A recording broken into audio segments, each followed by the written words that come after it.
ಚಿಕ್ಕಬಳ್ಳಾಪುರ ಲೋಕಸಭೆ ಕಾಂಗ್ರೆಸ್ ಅಭ್ಯರ್ಥಿಯಾಗಿ ರಕ್ಷಾ ರಾಮಯ್ಯ ಇಂದು ಜಿಲ್ಲಾ ಕೇಂದ್ರದಲ್ಲಿ ನಾಮಪತ್ರ ಸಲ್ಲಿಸಿದರು. ಅವರ ಬೆಂಬಲವಾಗಿ ಬಾಗೇಪಲ್ಲಿಯಿಂದ ಸಾವಿರಾರು ಕಾಂಗ್ರೆಸ್ ಕಾರ್ಯಕರ್ತರು ಚಿಕ್ಕಬಳ್ಳಾಪುರಕ್ಕೆ ಪ್ರಯಾಣ ಬೆಳೆಸಿದರು. ಕಾರುಗಳ ಹವಾ ಸೃಷ್ಟಿಸಿದ ಕಾಂಗ್ರೆಸ್ ಬಾಗೇಪಲ್ಲಿ ವಿಧಾನಸಭಾ ಕ್ಷೇತ್ರದ ಶಾಸಕ ಎಸ್ಎನ್ ಸುಬ್ಬಾರೆಡ್ಡಿ ಸ್ವಕ್ಷೇತ್ರದಿಂದಲೇ ಕಾಂಗ್ರೆಸ್ ಶಕ್ತಿ ಪ್ರದರ್ಶನ ತೋರಿದ್ದಾರೆ.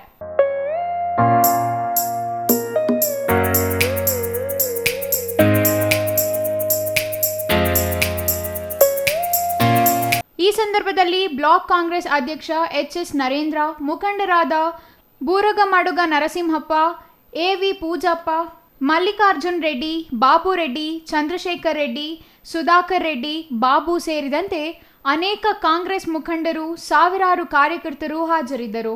Subbu, CTV news, Bagepalli.